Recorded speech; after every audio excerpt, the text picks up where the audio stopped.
할렐루야, 수고함께 오전 예배 나오신 것을 진심으로 환영하고 축복합니다. 제가 기도하고 예배 시작하도록 하겠습니다. 기도하시겠습니다. 사망 권세를 이기시고 부활하신 하나님 아버지, 하나님의 크신 사랑이 임하는 기쁜 주일에 아버지 앞에 나와서 예배드릴 수 있게 해주시니 감사드립니다.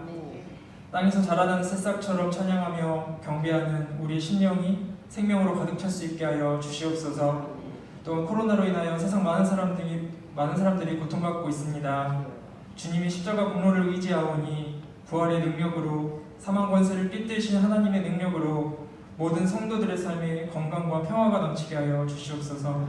이 시간 찬양 드릴 때에 기뻐 받아주시올 줄 믿사오며 예수님의 이름으로 기도드렸사옵나이다. 아멘. 이 시간 다 함께 무덤에 머물러 찬양하시겠습니다.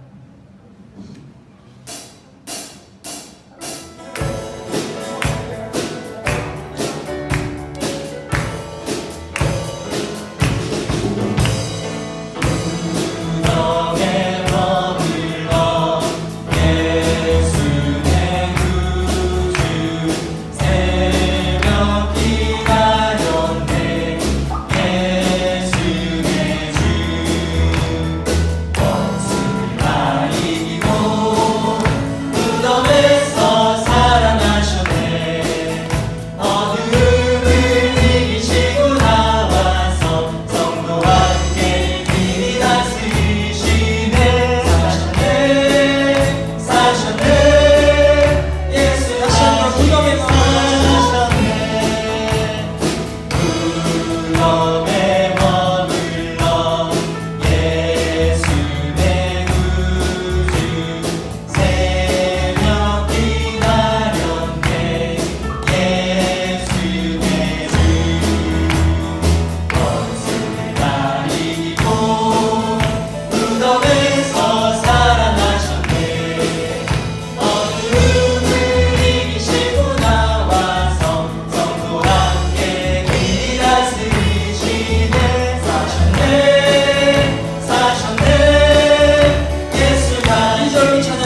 확실한 주의 약속으로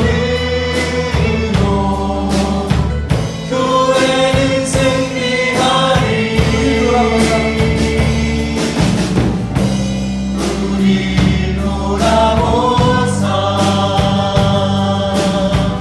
강건케 하소서. 연약한 모두 벗어지고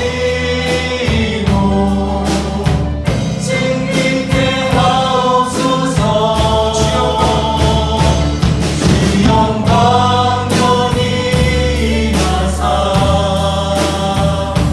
열방하게 드림 되주소서. 주의 얼굴 구할 때 주의 향기 주영광 여기 나사오서. 주영광 여기 나사 열방하게 드림 되주소서. 주의 얼굴 구할 때 주의 향기 없소서. 주의 향기 없소서. 주의 향기 없소서.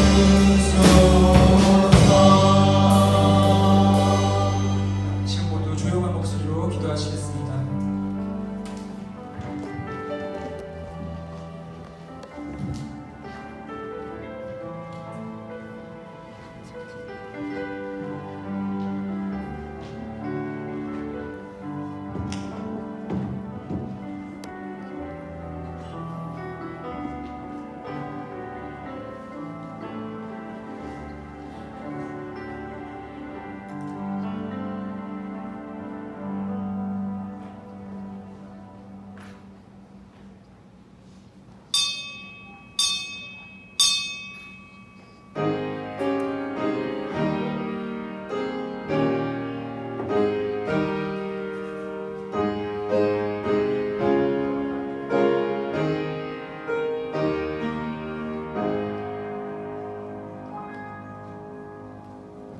그리스도께서 죽은 자 가운데서 다시 살아나사 잠자는 자들의 첫 열매가 되었도다. 사망의 한 사람으로 말미암았으니 죽은 자의 부활도 한 사람으로 말미암는도다. 아멘. 예수 그리스도를 죽은 자 가운데서 살리신 하나님 아버지, 전능하신 하나님 아버지께 할렐루야로 찬양과 경배와 영광을 세세 무궁토록 올리나이다. 부활의 은총이 온도리에 가득한 거룩한 주일 아침에 하나님의 성전에 나와 예배 드리나이다. 십자가에 못 박혀 돌아가셨으나 사흘 만에 살아나셔서 부활의 첫 열매가 되신 우리 주님께서 우리에게 부활의 산 소망을 허락하여 주옵소서. 오늘의 예배를 통해 부활 신앙을 견고하게 하여 흔들리지 않고 주님의 일에도 힘쓰게 하시고 승리의 노래를 부르게 하여 주옵소서. 전국 방방곡곡에서 드려지는 모든 예배들을 받아 주시옵소서. 예수님의 이름으로 간절히 기도하옵나이다. 아멘. 찬송가 160장으로 하나님께 영광을 돌립니다.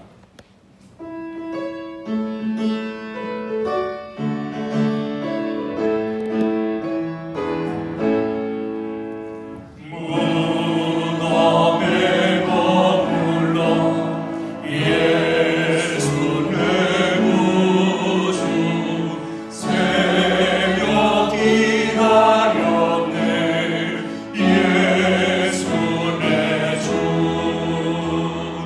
원수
사도 신경으로 신앙을 고백하겠습니다.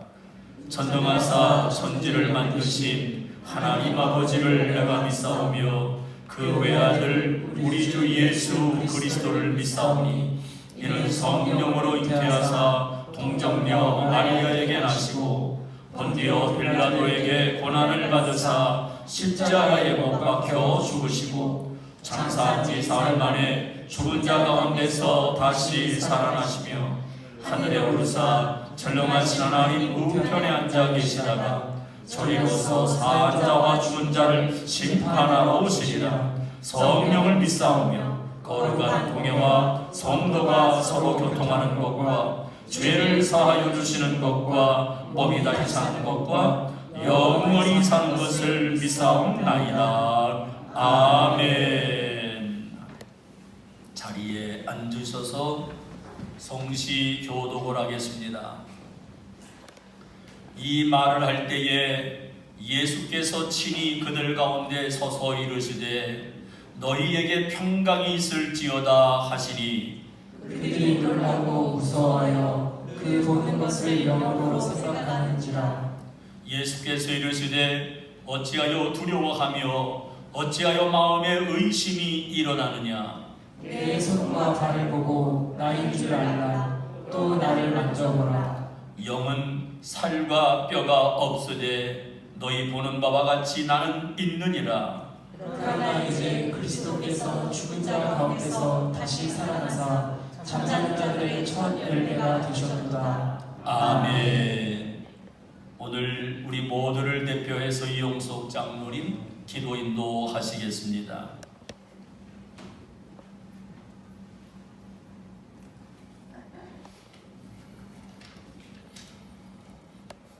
인류의 생사화복을 주관하신 하나님 아버지, 그동안 가정에서 영상으로 예배를 드리다가 오늘은 주님 전에 나와 부활하신 주님을 축하하며 우리 모두 함께 예배할 수 있도록 허락하여 주심에 감사를 드립니다. 이 시간까지 우리 세관 가족 모두를 재앙으로부터 지켜주심에 다시 한 번 더 감사를 드립니다. 코로나19로 인하여 여기저기에서 많은 사상자가 발생하고 공포의 그림자가 전 세계를 뒤엎는 가운데 부활절을 맞이하여 예수님의 고난의 십자가를 바라보며 저희들이 그동안 지은 죄와 허물을 고백하고 회개하오니 용서하여 주옵소서. 나는 부활이요 생명이니 나를 믿는 자는 영원히 죽지 않는다고 일러주신 주님, 부활에 대한 확신을 갖고 있는 저희들이 믿지 않는 사람들에게 이 부활의 기쁜 소식을 적극적으로 증거할 수 있게 하옵소서. 전능하신 하나님 아버지, 인간들의 힘으로는 한계를 느끼고 오직 저희들도 주님만을 의지하고 간구합니다. 우리나라를 비롯한 전 세계에 많은 바이러스 확진자들이 현재 힘든 고통에서 벗어나지 못하고 있습니다. 속히 그들이 벗어날 수 있도록 주님께서 치유하여 주옵소서. 사명감을 가지고 확진자들을 치료하면서 혼신의 노력을 다하고 있는 모든 의료진들의 건강도 지켜 주옵소서. 이 코로나 백신 연구에 몰두하고 있는 세계의 모든 과학자들에게 지혜를 주시어 속히 치료약이 개발되게 하옵소서. 이 코로나19로 인하여 우리나라의 경제가 침체되면서 부도위기에 놓여있는 많은 소상공인과 자영업자들을 보살펴 주옵소서. 각 부자의 경제활동이 활발하게 되살아나 심각해진 경제위기를 극복하게 하옵소서. 이번 주 수요일에 치러질 총선거에서 유능한 국회의원들이 선출되어 정치적으로 안정되고 우리 국민들이 불안해하지 않고 장래 밝은 희망을 갖게 하여 주옵소서. 사랑의 주님, 안타깝게도 병마로 인하여 힘들고 어려운 중에 있는 사랑하는 우리 성도님들이 있습니다. 십자가를 지시고 혹독한 고통을 이겨내신 주님을 생각하며 어떤 상황에서도 포기하지 않고 병마를 이기고 일어설 수 있는 강한 믿음을 주옵소서. 오늘 부활의 기쁜 소식을 전해주실 담임 목사님 항상 강건하게 지켜주시옵시고 말씀 증거해 주실 때 우리 모두가 부활의 진리를 분명하게 깨닫는 귀한 시간이 되게 하옵소서. 사망의 권세를 이기고 부활하셔서 하나님의 우편에 앉아 계신 예수님 이름으로 기도드립니다. 아멘.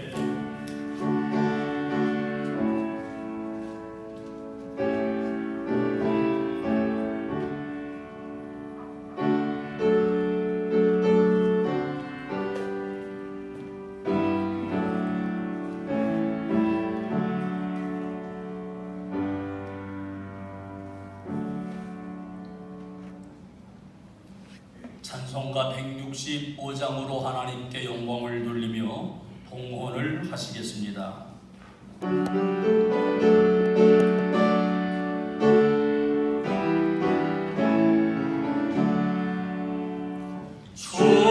주님께 영광 다시 사신 주 사망 권세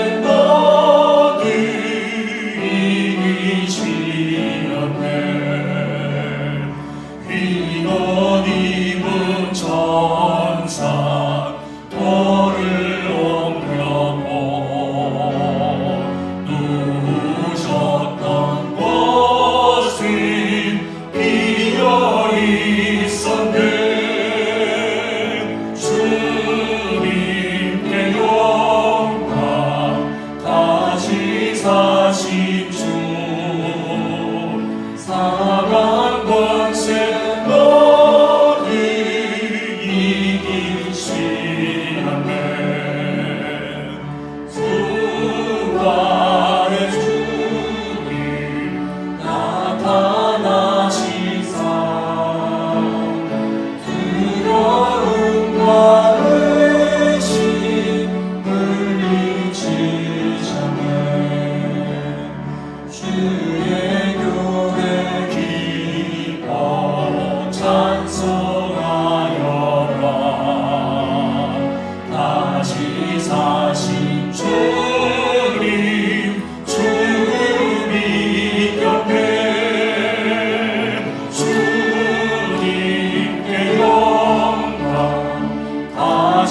사신 주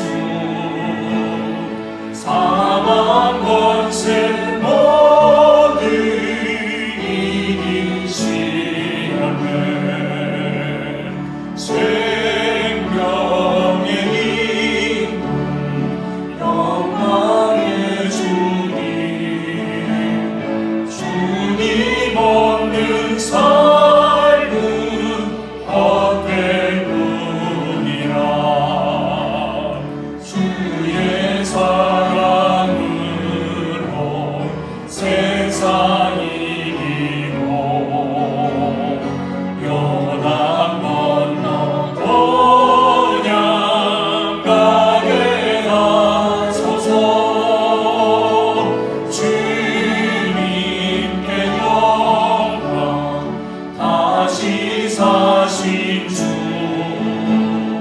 사망 권세 모두 이기시었네.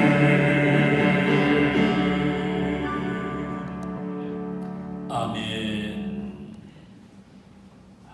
우리 6주 만에 얼굴들을 봅니다. 우리 서로 정말 최고로 반가운 인사 한번 드렸으면 좋겠습니다. 인사하시죠? 네. 이제 안내용이 다 올라왔으니 우리 전도사님은 내려가셔서 어차피 이제 조그만 10분만 기다리다가 올라올 때 문을 잠그고 올라오세요. 이제 뭐 그 이상은 올 분들이 없고 오히려 오면 의심스러운 사람만 오니까. 오늘은 예수님께서 부활하신 죽음을 이기시고 부활하신 부활 주일입니다. 예년과 달리 축소해서 예배를 드리고 있는 이러한 상황이지만 우리 모두를 지키시고 인도해 주옵소서. 코로나19로 지쳐 있지만 부활의 승리, 능력으로 모두 다 이기며 살았으면 좋겠습니다. 여전히 코로나19가 감염의 위험은 계속되고 있어서 오늘 오후 예배는 교회에서 드리진 않습니다. 오찬도 점심도 없고 예배를 끝나면 조용히 또 집에 가셔서 가족들과 함께 좋은 시간 보내고요. 오후는 가정에서 예배를 드리면 좋겠습니다. 새벽 기도회도 그동안 드리지 못했는데 이번 주에는 새벽 기도회는 드립니다. 기억하시고 그래도 염려가 되시는 분들은 집에서 기도하셔도 괜찮겠습니다. 몇몇 분들은 새벽에 계속 나와서 조용히 기도를 드리고 돌아가시곤 했습니다. 그러나 이번 주부터는 새벽 기도의 인도를 하겠습니다. 수요일 예배와 금요 심야 기도회 이번 주까지만 영상으로 예배를 드리도록 하겠습니다. 사회적 거리두기가 다음 주 19일까지로 되어 있으니까 이번 주까지만 수요일 예배, 금요 심야 기도회는 영상으로 가정에서 드리면 좋겠습니다. 우리가 1월 1일부터 4월 9일까지 제20일의 성경 완독 100일 작전을 실시했는데 제가 아침에 스티커를 붙인 내용을 보니까 40명 정도가 완독을 했습니다. 예년에 비하면 상당히 많이 완독을 하셨어요. 그런데 다 완독을 했는데 아직 붙이지 못하신 분들은 오늘 가실 때나 아니면 교회로 전화하셔서 읽었다고 말씀해 주시면 다음 주에 우리가 시상하도록 그렇게 하겠습니다. 지방의 목회자 연구회는 4월 14일 날 10시 30분에 사랑의 교회에서 있습니다. 가정에서 유학에 계신 분들을 위해서 많이 기도해 주시면 감사하겠습니다. 우리가 예년에는 사랑의 부활 계란 나누기를 실시했었는데 금년에는 시국이 어려워서 이 일은 하지 않지만 부활주일이라 해서 섭섭하다고 우리 한나 전도회에서 계란을 삶아서 예수님의 부활을 기념하는 계란을 준비를 했습니다. 가실 때 하나씩 가져가시면 감사하겠습니다. 또 다른 광고 말씀 있으시면 해주시기를 바랍니다. 없으시면 우리 드려진 예물을 하나님 앞에 감사하며 축복하며 기도하겠습니다. 부활신앙으로 승리의 영광을 주시는 하나님 아버지, 우리 주님께서 부활하신 날에 하나님 앞에 나와 예배를 드리며 예물을 봉헌하게 하시니 감사드립니다. 예물이 우리 주님께서 부활하신 새벽에 무덤을 찾아가서 정성을 다했던 여종들처럼 우리의 예물이 향기가 나게 하시고 부활하신 주님을 기쁘시게 하는 봉헌이 되게 하여 주옵소서. 정성을 담아 주일 예물을 드립니다. 하나님이 허락하신 것에서 11조 예물을 드립니다. 범사에 감사해서 감사 예물을 드리고 우리 주님의 부활을 축하하면서 감사 예물을 드리며 목적하는 바가 있어서 소원 예배를 드리고 선교를 위해서도 예물을 드립니다. 이 모든 예물을 받으시고 아름답게 쓰임받게 하여 주시고 하나님의 영광이 나타나게 하여 주옵소서. 오늘 예배를 드릴 수 있도록 꽃꽂이로 어제 나와서 청소함으로 주의 사명을 감당했던 모든 종들을 하나님 위로하시고 축복하시고 건강으로 지켜 주옵소서. 예수님의 이름으로 기도하옵나이다. 아멘. 오늘 아침 우리에게 주시는 하나님의 말씀은 고린도전서 15장 4절로 8절까지와 42절로 44절까지의 말씀입니다. 갑자기 또 영어가 나온 것은 우리 기아 타이거즈의 투수 코치 앤서니 가족이 한국에 왔는데 한 2주는 넘었습니다만 구단에서 가능하면 외출을 자제하면 좋겠다라고 하니까 코치니까 이게 또 더 앞장서 지켜야 된다 그래서 오늘 나오려고 했는데 구단에서 간곡히 권하는 바람에 오늘 못 나오게 됐습니다. 본인들은 나오려고 준비하고 연락하고 했었는데요. 그렇게 기도해 주시면 감사하겠습니다. 고린도전서 15장 4절로 8절까지 먼저 읽습니다. 장사 지낸 바 되셨다가 성경대로 사흘 만에 다시 살아나사 게바에게 보이시고 후에 12 제자에게와 그 후에 500여 형제에게 일시에 보이셨나니 그 중에 지금까지 대다수는 살아있고 어떤 사람은 잠들었으며 그 후에 야고보에게 보이셨으며 그 후에 모든 사도에게와 맨 나중에 만삭되지 못하여 난 자 같은 내게도 보이셨느니라. 아멘. 42절로 44절까지도 같이 읽습니다. 죽은 자의 부활도 그와 같으니 썩을 것으로 심고 썩지 아니할 것으로 다시 살아나며 욕된 것으로 심고 영광스러운 것으로 다시 살아나며 약한 것으로 심고 강한 것으로 다시 살아나며 육의 몸으로 심고 신령한 몸으로 다시 살아나나니 육의 몸이 있은즉 또 영의 몸도 있느니라. 아멘. 우리 시간에는 장로님들 특별 찬송을 하겠습니다. 우리 장로님들 나오시지요?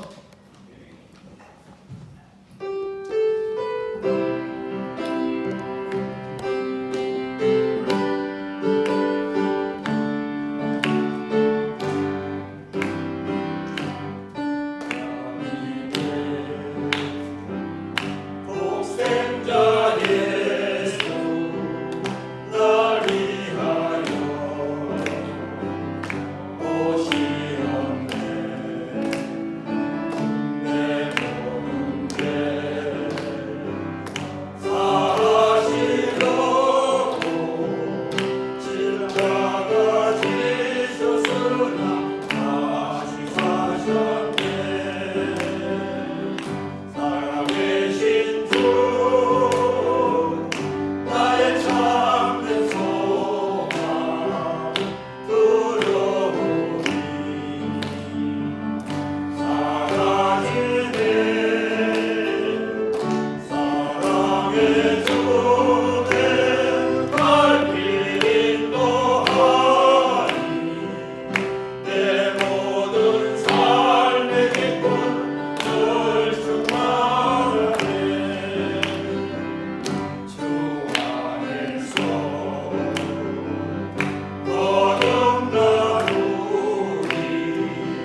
굉장히 활발하고 씩씩하고 평생 주님을 위해서 사신 그 멋진 모습이 나타나서 너무 좋습니다.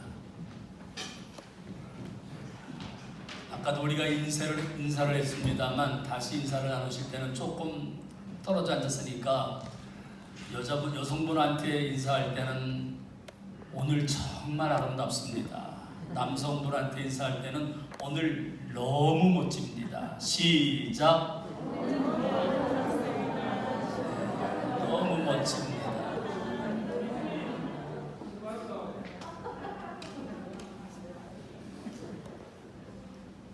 어느 교회 예배 시간에 목사님께서 설교를 시작하고 조금 시간이 지나고 난 다음부터 이상하게 대부분의 교인들이 졸기 시작하고 자꾸만 시계만 보는 겁니다. 목사님이 늘 마음속에 생각하기를 내가 참 설교를 못하는가 봐. 이 자괴감에 빠져 있다가 집에 가서 사모님에게 물어봅니다. 여보, 내 설교가 그렇게 은혜가 없어? 교인들이 다 졸기만 하고 시계만 보네 라고 말을 했습니다. 그랬는데 다음 주일날 설교를 하시는데 이번에는 교인들이 한 명도 안 졸고 시계도 안 보고 앞에만 뚫어지게 보는 거예요. 그래서 목사님이 생각하기를 오늘은 은혜가 넘치는가 보다. 앞에만 뚫어지게 쳐다보니까 신이 나가지고 열심히 설교를 하고 집에 가서 사모님한테 그랬답니다. 오늘은 교인들이 은혜를 너무 많이 받나 봐. 졸지도 않고 시계도 보지 않고. 그러니 사모님 그러더랍니다. 글쎄 지난 주간에 목사님이 왜 교인들이 졸기만 하고 시계만 보냐고 목사님이 실망하고 갔다고 그랬더니 어떤 교인이 저기다가 시계를 달아놨네. 무슨 말인지 모르셨습니까? 발 들여놓을 틈도 없는 필리핀 파사이 시장 골목길 어귀에서 언제나 환한 얼굴로 기쁘게 꽃을 파는 한 할머니가 있었습니다. 단골손님이 할머니에게 질문하기를 언제나 기뻐하시는 걸 보니 할머니는 걱정 근심이 전혀 없으신가 봐요 라고 물었습니다. 그러자 할머니가 천만에요. 근심 걱정 없는 사람이 어디 있나요? 고통스럽고 짜증스러운 일들은 늘 있답니다. 그러자 단골 손님이 물어보면 그런데 할머니는 어떻게 그렇게 매일 즐겁게 사시고 즐겁게 꽃을 팔 수가 있나요? 그랬더니 할머니가 그러더랍니다. 나는 3일의 비밀을 가지고 산답니다. 그렇게 말했어요. 3일의 비밀을 가지고 산다. 그래서 또 물어봅니다. 할머니 3일의 비밀이 뭔데요? 라고 말했더니 이렇게 말을 했습니다. 3일의 비밀이란 문제가 생길 때마다 하나님께 그 문제를 해결하시도록 맡겨버리고 조용히 3일을 기다리는 것입니다. 예수님이 무덤에서 3일 만에 부활하신 것처럼 내 문제가 해결되는데도 3일이면 족하답니다. 때론 숫자대로 3일이 아닐 수도 있지만 예수님의 부활 원리는 늘 동일하답니다. 그래서 나에게는 어떤 암흑과 같은 고난이 와도 3일 후면 언제나 광명이 찾아온다는 것을 알기에 사는 게 늘 즐겁기만 하답니다. 그렇게 말을 했습니다. 이런 믿음이 우리 모두에게 있기를 주님의 이름으로 축원합니다. 지금 세계는 코로나19로 180여만 명의 확진자와 10만여 명 이상의 사망자가 나오면서 충격에 빠졌습니다. 마치 애굽 땅에 첫째는 다 죽음을 몰아가는 그 그림자가 애굽 전역을 덮은 것처럼 코로나19 바이러스가 온 세계를 뒤덮고 있는 것 같습니다. 어떤 나라는 시신을 제때 처리하지 못해서 냉동 창고에 임시 보관하기까지 했다는 뉴스들을 들었을 겁니다. 장례는 아직은 꿈도 못 꿀 정도로요. 부활하신 예수님의 위로와 소망이 슬픔 속에 있는 모든 분들에게 함께하기를 간절히 기도합니다. 우리는 이런 때에 한 가지 좀 더 우리가 알고 넘어가야 될 것은, 여기저기서 확진자가 나오면서 콜센터에 확진자가 나왔을 때에, 그리고 여기저기 이제 확진자가 나왔을 때마다 여러분이 이런 걸 기억하고 있나요? 처음에는 확진자를 비난하는 것처럼 보이지만 그거는 잠깐이고, 그 확진자는 온데간데 없고, 더 많은 확진자가 나올까봐 염려가 되기도 하지만 어쨌든 그 전파된 그 확진자라 해가지고 비난도 많이 받았었지요. 그리고는 그 콜센터는 방역을 하고 2주 지나면 정상으로 돌아갔었습니다. 그리고는 끝입니다. 어떤 식당에 감염이 되면 그 식당에 감염자가 왔다 해서 그 확진자에게 이런저런 비난이 쏟아지고, 그 식당은 억울한 피해자라 해서 방역을 하고 2주 정도만 문 닫으면 다 정상으로 갔습니다. 그런데 이상하죠? 교회에서 한 명의 확진자가 나오면 확진을 이제 감염된 사람이 들어와서 확진됐음에도 불구하고 그 사람의 얘기는 별로 하지 않습니다. 교회에서 예배를 드려서 감염됐다. 교회만 비난합니다. 왜 이런 일이 벌어지지요? 이런 걸 보면서 오늘도 교회를 흔들고 있는 사단의 전략에, 그리고 이 나라의 정치, 언론에 우리는 휘말리지 말았으면 좋겠습니다. 우리는 최선을 다해서 방역을 하고 있고 정말 정성을 다해서 최선을 다하고 있습니다. 어제 많은 분들이 오셔서 교회 전체를 다 방역을 하고 구석구석을 다 닦으시고, 이렇게 앉는 자리도 배치해서 아침에 우왕좌하지 않게 편안하게 오시면 거기에 앉을 수 있도록 우리는 준비를 했습니다. 앞으로 어떤 어려움이 온다 할지 우리 교회는 바로 이렇게 대비하고 철저하게 준비하며 진행해 나갈 겁니다. 우리는 오늘 부활주의를 맞이하면서 예수님의 부활의 승리가 바로 우리의 승리가 되고, 예수님의 부활의 능력이 우리의 능력이 되기를 간절히 기도합니다. 예수님은 3일 만에 부활하셨습니다.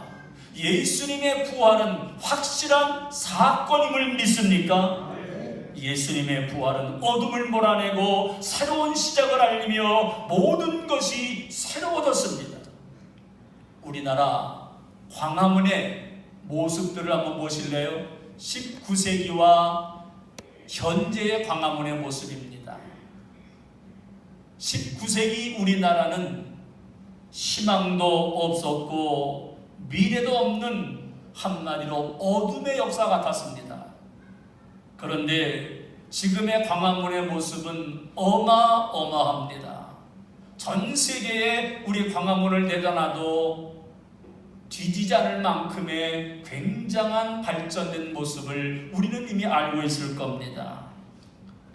19세기의 모든 것이 어두웠고 영적으로 깜깜할 때 1885년 부활주일 아침에 아펜젤로 선교사와 언더우드 선교사가 우리나라를 찾아오면서 예수님의 복음을 들고 들어왔고, 부활주일부터 시작되어진 복음 전파는 많은 사람들에게 예수님을 영접하고 예수님 부활의 능력으로 살게 되고, 예수님 부활의 능력을 체험하면서 하나님께서 우리 민족을 새롭게 다듬어 가기를 시작하셨습니다.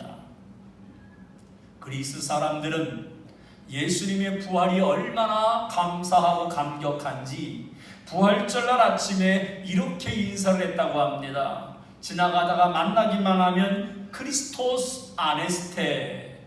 그럼 그 인사를 받은 사람은 알레토스 아네스테, 이렇게 인사를 했답니다. 그러니까 크리스토스 아네스테라는 말은 예수님 다시 사셨습니다. 만나면 그럽니다. 그러면 그 인사를 받은 사람은 알레토스 아네토스, 진실로 다시 사셨습니다. 그랬답니다. 우리 한번 어려운 말 한번 해보실까요? 크리스토스 아네스테,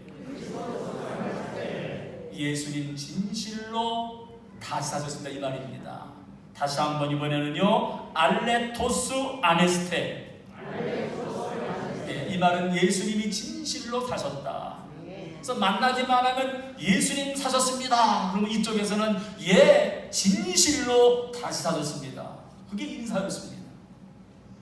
부활신앙은 어둠과 절망 속에서도 다시 시작할 수 있는 능력이 되며 인생의 새 아침을 확실하게 보증해 주는 줄로 믿습니다.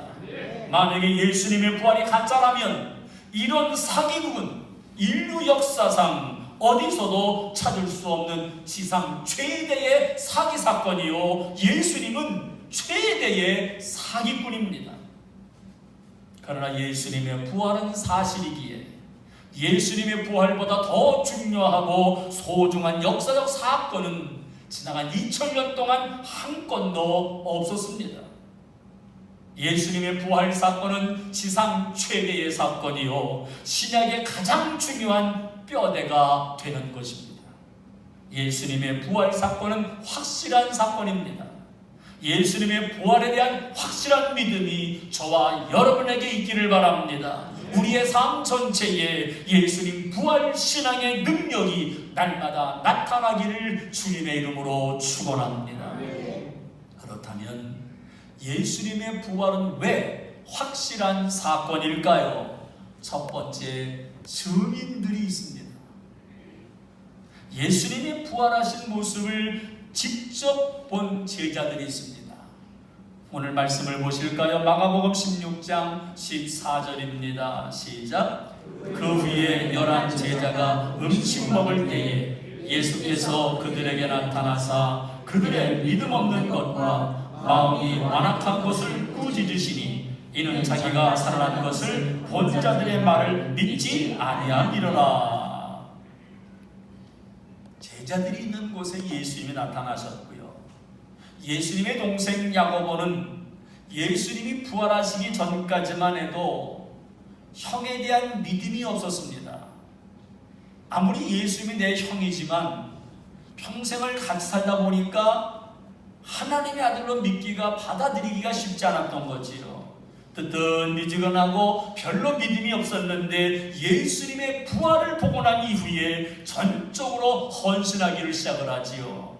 보십니다. 고린도전서 15장 7절로 8절입니다. 시작. 그 후에 야고보에게 보이셨으며 그 후에 모든 사도에게와 맨 나중에 완성되지 못하여 난자 같은 내게도 보이셨느니라. 바울도 부활하신 예수님을 보았다고 증거를 합니다. 부활하신 예수님을 직접 본 역사적인 증인들은 아주 많습니다.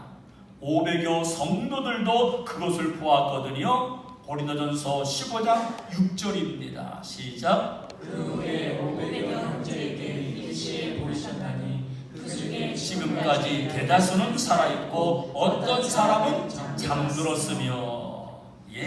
예수님의 부활이 조작된 것이라면 예수님의 부활을 말하는 것, 이게 쉬운 일은 아닐 거고요, 이것을 보았던 500명이 항상 똑같은 말을 하는 것은 쉽지 않은 일입니다. 1972년도에 미국의 유명한 워터게이트 사건이 있었습니다.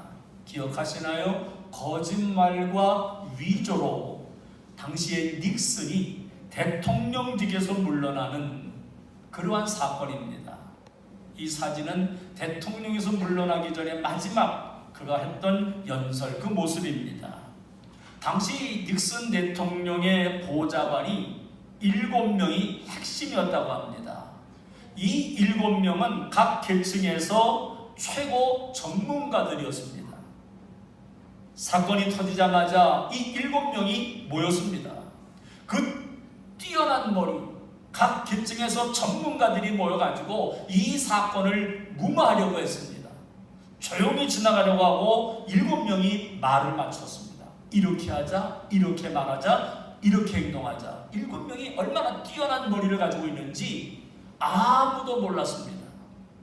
이렇게 사건은 덮어지는 줄 알았습니다.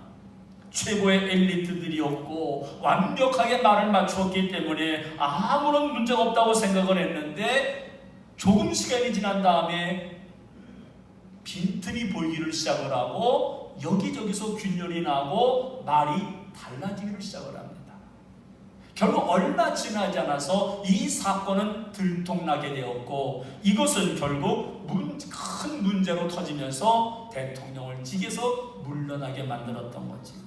왜 그랬을까요? 7명이 처음에는 말을 맞추었습니다. 그런데 시간이 지나면서 내가 전에 이런 말을 했었던가? 자꾸만 헷갈리는 거죠. 그래서 말을 하고 하다 보니까 이게 처음의 말과 자꾸만 달라지는 거예요. 이런 뉴스가 나오니까 다른 사람들도 또 헷갈리기 시작을 했지요. 결국 7명이 다 말이 달라진 거죠. 왜요? 진실이 아니거든요. 진실은 하나입니다. 거짓은 몇 개일까요? 수천, 수만, 어마어마합니다. 그러니까 이 진실 하나를 지키기는 쉽지만 이것을 거짓으로 만들면 거짓이 거짓을 낳고 또 거짓을 낳다 보니까 들통날 수밖에요. 이렇게 돼서 결국 대통령까지 직에서 물러나게 만들었던 사건입니다. 만약에 예수님의 부활 사건이 거짓이었다면 2000년이 지난 지금 한결같이 똑같은 말을 할 수가 없을 겁니다. 제자들이 서로 말을 맞추고 거짓말하고 꾸며낸 것이었다면 아무리 말을 잘 맞춘다 할지라도 시간이 지날수록 서로 어긋날 수밖에 없습니다. 다 드러나게 됩니다. 거짓으로 꾸며낸 말은 예루살렘 성을 넘기도 전에 들통나고 말 겁니다. 그런데 예수님의 부활이 얼마나 정확했으면 500여 형제들, 예수님의 제자들, 그 이후에 예수님의 부활을 체험한 이 땅의 모든 신앙인들의 말이 한결같습니다. 성경의 사건의 말들과 오늘 요즘에도 예수님의 부활을 보았다고 말하는 사람들의 말이 항상 같아요. 왜요? 하나거든요. 그래서 예수님의 부활이 확실한 사건이라는 것을 말씀을 드리는 겁니다. 그 당시에 만나는 사람들이 예수님 부활하셨습니다. 예수님 다시 사신 것은 진실입니다. 같은 말만 계속하는데 이들을 올가맬 수는 없었던 거지요. 오늘 우리 가운데 예수님의 부활을 직접 본 분들은 없습니다. 듣기만 했습니다. 성경의 말을 믿고 있습니다. 그러나 오늘 우리가 이 사건은 확실한 사건임을 알고 우리 주변에 예수님의 부활을 비웃는 사람이 있다면 흔들리지 마시고 부활 신앙으로 사시고 부활의 증인 되시기를 주님의 이름으로 축원합니다. 더 나아가서 예수님의 부활은 왜 확실한 사건일까요? 그 두 번째로 구체적인 증거들이 있습니다. 첫 번째는 증인들이 있다고 했는데 두 번째는 증거가 있습니다. 고고학자들은 지금도 예전에 있었던 사건들을 자꾸만 캐고 있습니다. 이것이 전해지는 것이 맞느냐 맞지 않느냐 근거를 찾기 위해서죠. 예수님에 대한 내용들도 수많은 고고학자들이 이것을 발굴해내고 심지어는 노아의 방주는 어디에 있었고 또 에덴 동산은 어디쯤이고 이거를 고고학적으로 풀어가거든요. 예수님에 대해서 마찬가지입니다. 그런데 예수님에 대해서 연구하는 고고학자들이 첫 번째로 말하는 것이 뭐냐 하면 예수님을 감쌌던 수위가 헝클어지지 않았다 이런 말을 합니다. 성경을 보죠. 누가복음 24장 12절입니다. 시작. 일어나 무덤에 달려가서 구부려 들여다보니 세마포만 보이는지라 그 된 일을 놀랍게 여기며 집으로 돌아가니라. 베드로가 예수님 부활의 장소인 무덤에 갔는데 예수님은 보이지 아니하고 세마포 수위만 보인 거죠. 이 수위에 대해서 요한은 좀 더 명확하게 설명을 합니다. 요한복음 20장 7절입니다. 또 머리를 쌌던 수고는 세마포와 함께 놓이지 않고 딴 곳에 쌌던 대로 놓여 있더라. 당시에 사랑하고 존경하는 분의 시신을 모실 때에는 이 수의를 한 벌만 입히는 것이 아니라 마치 붕대처럼 한 번 감고 그 다음에는 향료를 바르고 또다시 수의를 감고 또 향료를 바르고 또 수의를 감고 또 향료를 바르고 이걸 여러 겹을 하다 보니까 어마어마한 무게가 나온답니다. 그런데 예수님이 부활하시니까 이렇게 수의를 감싸고 향료를 바르고 향료 이것이 그냥 마치 알이 속에 있다가 나방일 때 쏙 빠져나오는 것처럼 예수님의 시신은 수의는 그대로 있고 예수님만 쏙 빠져나온 거예요. 이것이 헝클어지지 않았다는 증거가 예수님이 부활했다는 증거다, 그렇게 말합니다. 또 하나의 증거를 말할 때에는요, 예수님의 무덤을 막고 있는 돌이 증거라고 말합니다. 성경 봅니다. 마가복음 16장 4절에 시작. 눈을 들어본즉 벌써 돌이 굴려져 있는데 그 돌이 심히 크더라. 우리나라와 달리 각 나라마다 무덤에 대한 것이 좀 다른데 이스라엘은 산에 굴을 파고 시신을 안에다가 안치하고 입구를 큰 돌로 막아놓는답니다. 예수님을 장사하고 앞에 큰 돌로 막았습니다. 이것이 얼마나 큰지 장정들 20명도 겨우 움직일 정도의 큰 돌인데, 그리고 나서는 로마의 군인들이 철통같이 지키고 있었습니다. 예수님을 따르고 예수님의 수정과 같은 제자들 11명이 여기를 와봤는데 로마 군인들이 지키고 있었다면 어떻게 이들이 로마 군인들을 제압하고 이 돌을 옮길 수 있었을까요? 말도 되지 않는 사건이지요. 그런데 가보니까 군인들도 없고 큰 돌은 이미 옆으로 굴려져 있더라, 이렇게 됩니다. 이 제자들이 그걸 보고 얼마나 놀랐는지요. 이것이 증거라고 말하죠. 또 있습니다. 변화된 제자들입니다. 제자들이 어떤 제자들이죠? 성경을 봅니다. 마가복음 14장 50절입니다. 시작. 제자들이 다 예수를 버리고 도망하니라. 이런 제자들이었습니다. 핍박이 두려워서, 죽음이 두려워서 붙잡힐까봐 다 도망가 버렸습니다.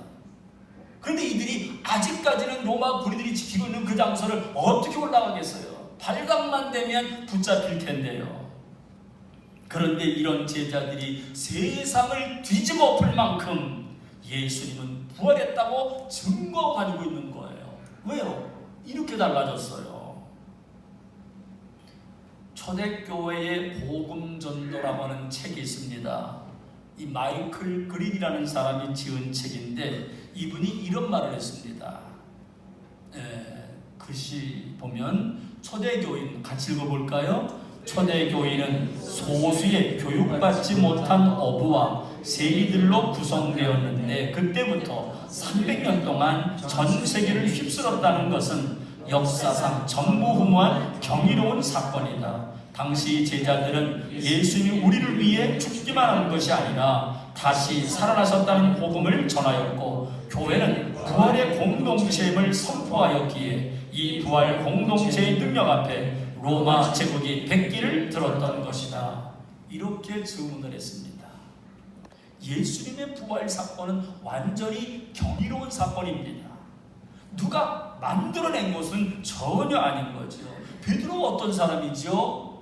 예수님께로부터 수제자로 인정받을 것 정도로 천국 열쇠를 받았던 사람이 베드로 아닌가요? 근데 이 베드로가 예수님을 모른다고 그랬어요. 3번씩이나. 보실래요? 마태복음 26장 75절입니다. 시작. 이에 베드로가 예수의 말씀에 다 울기 전에 네가 3번 나를 부인하리라 하심이 생각나서 밖에 나가서 심히 통곡하니라. 결국 베드로는요, 이 사건 때문에 마음에 상처를 입게 되었고 슬픔과 좌절로 낙심하면서 나중에는 다 포기하려고 했던 사람입니다. 그런데 이 사람이 달라졌어요. 당시에 권력자들이 모여있는 산헤드린 공회 앞에 갔을 때 이 사람들 앞에서 담대하게 예수님을 증언하는 거예요. 붙잡히고 잡혀 들어가면 죽을 수밖에 없는데 담대하게 복음을 전하는 베드로를 봅니다. 사도행전 4장 19절 20절입니다. 시작. 베드로와 요한이 대답하여 이르되 하나님 앞에서 너희의 말 듣는 것이 하나님의 말씀을 듣는 것보다 옳은가 판단하라. 우리는 보고 들은 것을 말하지 아니할 수 없다. 베드로만 그런 게 아니었어요. 도마 같은 사람은 내가 직접 보고 내가 직접 만져보고 예수님의 옆구리에 손을 넣어보기 전에는 믿을 수가 없다 이랬던 사람이잖아요. 근데 어떻게 됐나요? 요한복음 20장 28, 29절입니다. 시작. 도마가 대답하여 이르되 나의 주님이시요 나의 하나님이시니이다. 예수께서 이르시되 너는 나를 본고로 믿느냐? 보지 못하고 믿는 자들은 복되도다 하시니라. 예, 이렇게 바뀌었어요. 전해지는 말에 의하면 도마는 그 이후에 인도로 가서 인도에서 복음을 전하다가 순교했다고 전해지고 있습니다. 이미 저와 여러분은 예수님을 보지는 못했지만 지금 보고 생활하는 것처럼 믿고 있는 우리들 하나님의 은혜 때문인 줄로 믿습니다. 예수님의 부활 사건은 너무나 명확한 사건이기 까닭에 지금도 전 세계에 이 복음을 붙잡고 살아가는 사람들이 얼마나 많은지를 몰라요. 북한에는 지하교회 성도들이 이 부활의 믿음을 지키기 위해서 생명을 걸고 투쟁하고 있다고 합니다. 모퉁이돌 선교회라는 단체가 있는데 북한 선교를 주로 하는 단체입니다.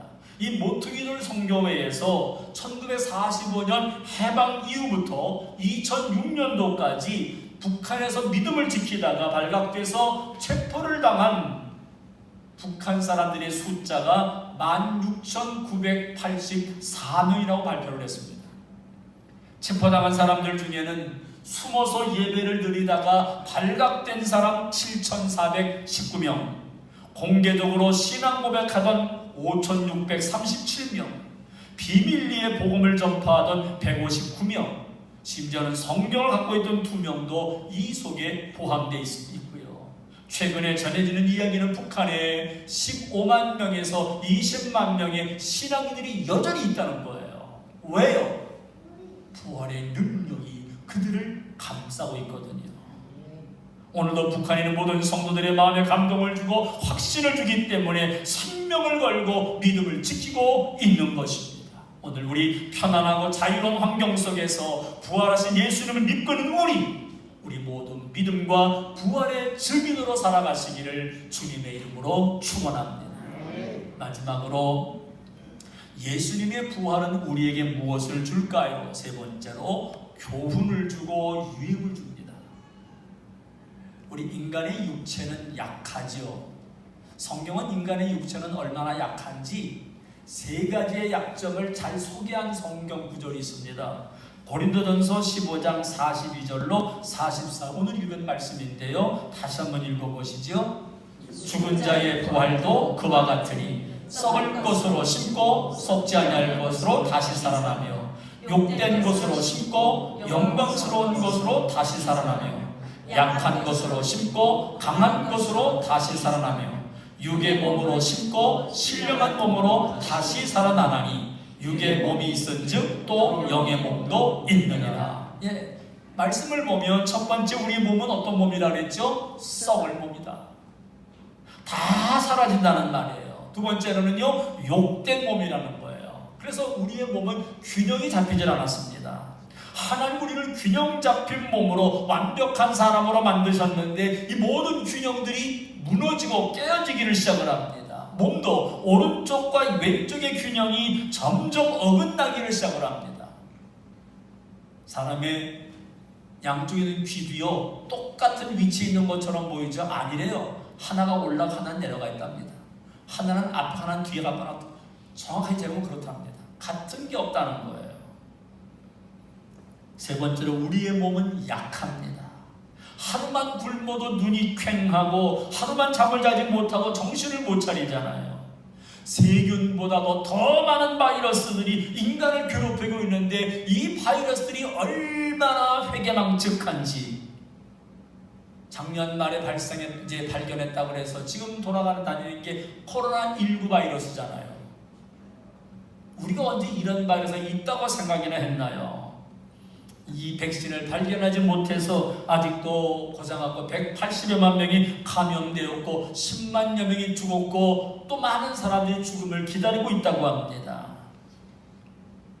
감기 바이러스는 어떻고요? 감기 다 걸려보셨잖아요.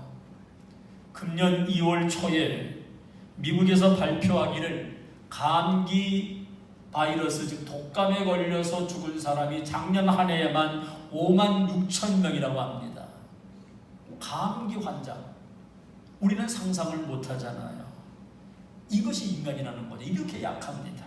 그런데 예수님의 부활의 능력으로 우리가 접붙임을 받는다면 이 땅에서는 천국의 예고표를 맛보며 살게 되는 줄로 믿습니다.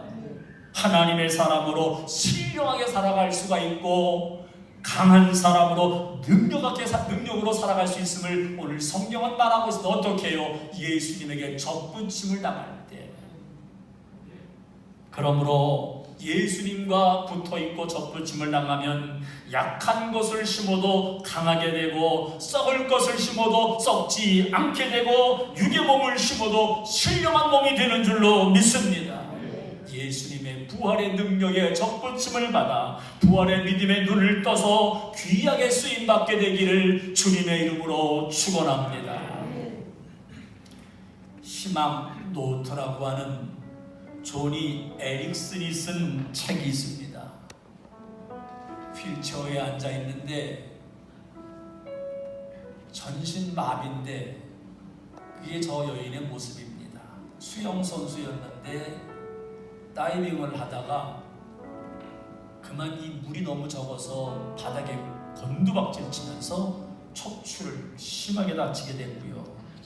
온몸을 움직이지 못하는 그래서 휠체어를 타고 다니는 신사가 됩니다.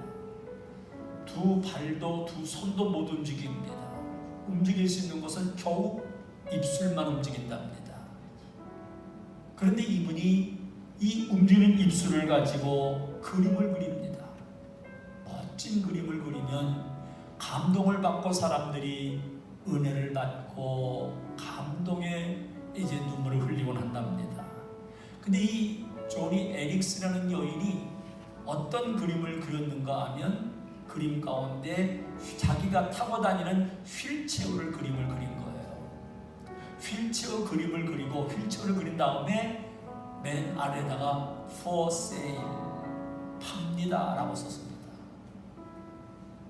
이 그림을 그린 이유가 무엇이냐 그랬더니 자기가 지금 이 휠체어에 의존하고 휠체어가 나를 데리고 다니지만 내가 예수님의 능력으로 부활하게 되면 이 휠체어는 나에겐 아무런 필요가 없습니다. 나는 그때 이 휠체어를 팔 겁니다. 부활에 참여하게 되면 내 몸은 손도 발도 마비가 됐지만 그때는 달라질 것이고 신령한 몸으로 변화되어 있을 겁니다. 그러면서 입으로 그림을 그렸던 휠체어를 팝니다 라고 내놓았다는 거죠. 의미는 뭐고 내가 부활하면 이것은 소용이 없다는 것이었지요. 그렇습니다. 이 세상의 것들은 이 세상에서만 필요한 것이지 우리가 부활에 참여하게 되면 우리는 신령한 몸이 되는 줄로 믿습니다. 부활의 능력을 믿고 부활의 능력으로 사시기를 주님의 이름으로 축원합니다. 날마다 부활의 도구로 쓰임 받으시기를 주님의 이름으로 축원합니다. 찬양을 부릅니다. 주 하나님 독생자 예수 날 위하여 오시었네. 내 모든 죄 사하시고 죽음에서 부활하신 나의 구세주.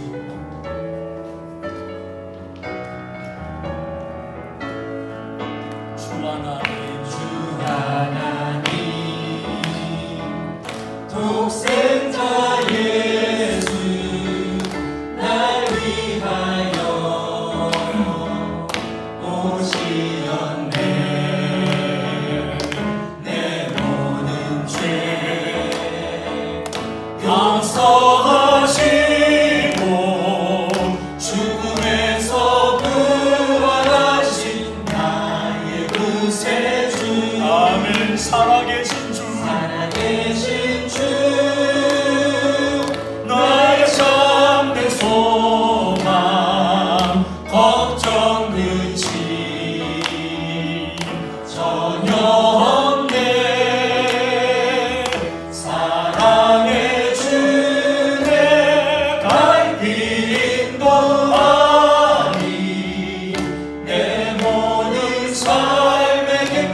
부활하신 주님을 믿고 따라하는 우리들입니다.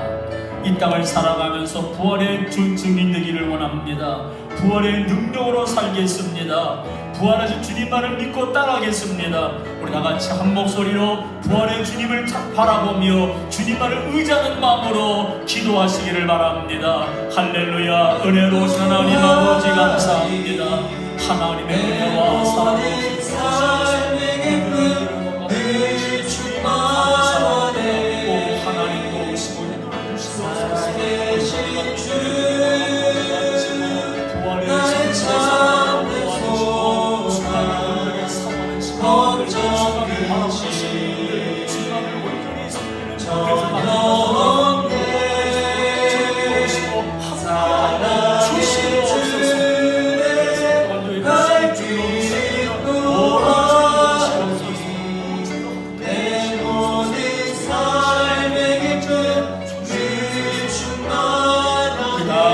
살아계신 주, 살아계신 주, 나의 참된 소망, 걱정 근심 전혀 없네. 다같이 일어나셔서 사랑의 주님의 갈 길 인도하니 내 모든 삶의 기쁨을 충만하네. 그 언젠가 주 뵐 때까지 주를 위해 승리의 길 멀고 험해도 승리의 길 멀고 험해도 주님께서 나의 앞에 지켜주시니 살아계신 주, 살아계신 주, 나의 참된 소망, 걱정 근심 전혀 없네. 사랑의 주내 갈 길 인도하니 내 모든 삶의 기쁨 늘 충만하네. 하나님 아버지 감사합니다. 전 세계는 코로나19 감염의 공포에 빠져 있습니다. 코로나19 바이러스가 온 세계를 덮어버렸습니다. 마치 애굽 전역에 내려진 첫째 것은 죽는다고 하는 그림자가 온 애굽을 덮었듯이 이 세상이 그렇습니다. 하나님, 애굽 전역에 그것이 덮었어도 이스라엘 사람들은 하나님이 지켜주셨던 것처럼 우리 믿음의 성도들 하나님이 지켜주시옵시고 이 어둠의 그림자가 빨리 지나가도록 하나님이 지키시고 함께하여 주옵소서. 이 땅을 살아가는 우리 모든 분들 부활의 믿음, 부활의 능력으로, 부활의 신앙으로 살아가도록 하나님 함께하여 주옵소서. 이제는 우리를 구원하신 예수 그리스도의 은혜와 하나님 아버지의 사랑하심과 성령님의 교통하심의 역사가 코로나19 감염으로 어려움을 당하고 있는 확진자들과 가족들과 의료진들과 종사하는 모든 분들 전체 위에와 활동이 불편해서 제약을 다 받고 있는 우리 모든 국민들 전체 위에 무엇보다 우리 믿음의 성도들 부활의 능력으로 살고 부활의 믿음으로 살기 원하는 우리 모든 가족들 전체 위에 이제로부터 영원토록 함께 하옵시기를 간절히 축원하옵나이다. 아멘.